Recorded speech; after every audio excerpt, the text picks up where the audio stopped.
Hi, Chris Sorensen, founder of Help. Now, I want to go over how we got here, where we are, and where we're going together. Now, this is going to sound a little bit complicated, but really if you pay careful attention, it is not overly complicated. I believe that you'll be able to understand what I'm about to share with you. And I'm going to warn you right now, it's probably going to make you mad. So pay careful attention, because you and I have been set up in a big way. I'm going to go all the way back, and I'm going to make this very brief, but I'm going to go all the way back to 1920. You see, from the 1800s, actually, we had what was called the railroad trust companies. And in 1920, we had what was called a depression.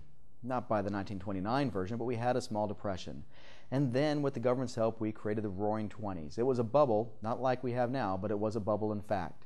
In 1929, the stock market crashed that we all learned about in high school.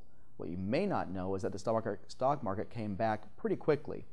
It wasn't until 1933 that we actually had an 85% drop in the stock market and 3 years in a row of 25% unemployment. We swore at that point in time as a country that never again would we allow that much consolidation of power under so few roofs. Now, am I oversimplifying this? A little, but stay with me here. It's not too simplified. What we did, one of the things we did, I should say, was we created an act called the Glass-Steagall Act. And that was set up to make sure that we did not have that much consolidation of power. Now let's fast forward all the way to 1998. Things were going along just well.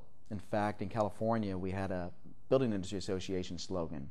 It was called "Stay Alive Through 95, Things Will Be Great in 98." And they were.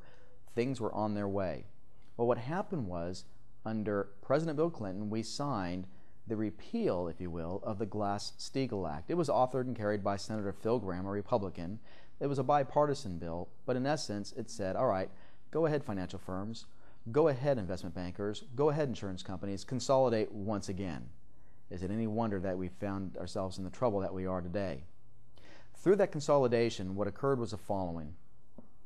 We found that through AIG's derivative insurance, we created investment vehicles, securitization, if you will, of mortgage instruments. What's that? It's your home loan. If you take all of your home loans collectively together in a pool, a large pool of loans, that's a securitized instrument. We call that a debt.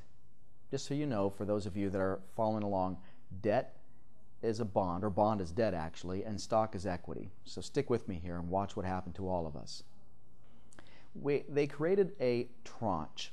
Now, a lot of you are watching in California and you're saying, what is a tranche and why does this affect me? Watch what occurred.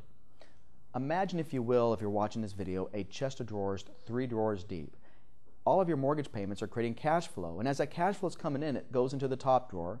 Then that top drawer fills up and spills into the second drawer. After that drawer fills up, it spills into the third drawer. And respectively, the first drawer has the least amount of risk, second drawer the second amount, and a third the most. And so they paid a higher yield or a higher interest rate as you went down the line.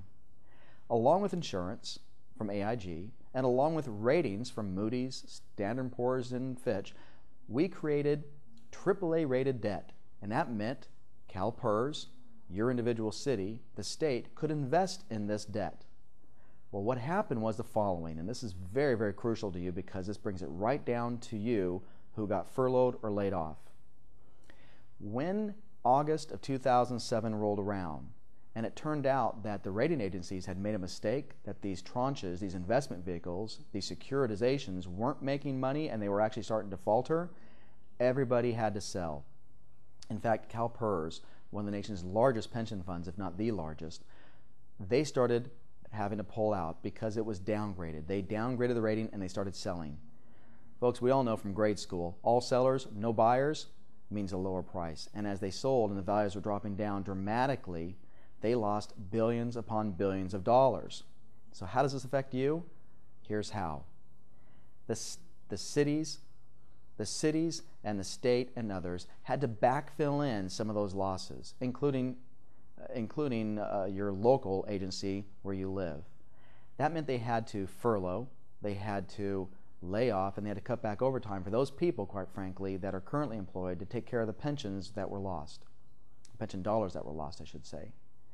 Well, what that means is those people, quite frankly, can no longer make their payments. Did they do anything wrong? No, they were victims of circumstances beyond their ability and control. And that's what caused the problem to become exacerbated. So where are we now? Well, here's what you need to understand. It wasn't just your $100,000 mortgage in San Bernardino that caused the problems not being paid on time. It's the 30 to 40 leveraging of that money, meaning the $3 to $4 million invested in that loan's future earnings that has caused the problems.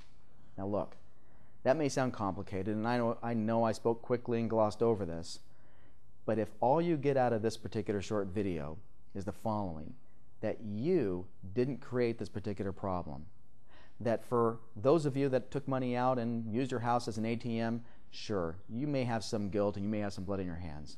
But if you're like many of the people that I'm talking to today, the prime borrowers who put 10, 20% down and had no idea that this was coming, I don't want you to consider your situation as a moral hazard. You know I'm not going to win any friends here at the Mortgage Bankers Association, but when Mr. Corson said on TV that he asked the question, what type of a lesson are you teaching your children by not making your mortgage payment on time? Well, personally, I was a little bit offended, because unless and until you've sat down like I have and cried with grown men who have defined themselves by how they provide for their families, and you understand that women need strength and stability, and they don't have either right now in many cases, then I don't think you should be judging people quite so harshly. This was a very complicated situation, and there are many people that had no idea this was coming. And for those of you that are in trouble, we're here to assist you. And so, ladies and gentlemen, what I want you to know is the HELP program is not only the consumer's advocate, but we're the professionals as well. Our job is to bridge the gap and marry the two of you up together, because quite frankly, we know that both of you need each other, and our job is to hold not only the public accountable, but also the professionals. Thank you for watching, and good luck. We've got a long ways to go to cure this problem, but together we'll get through it.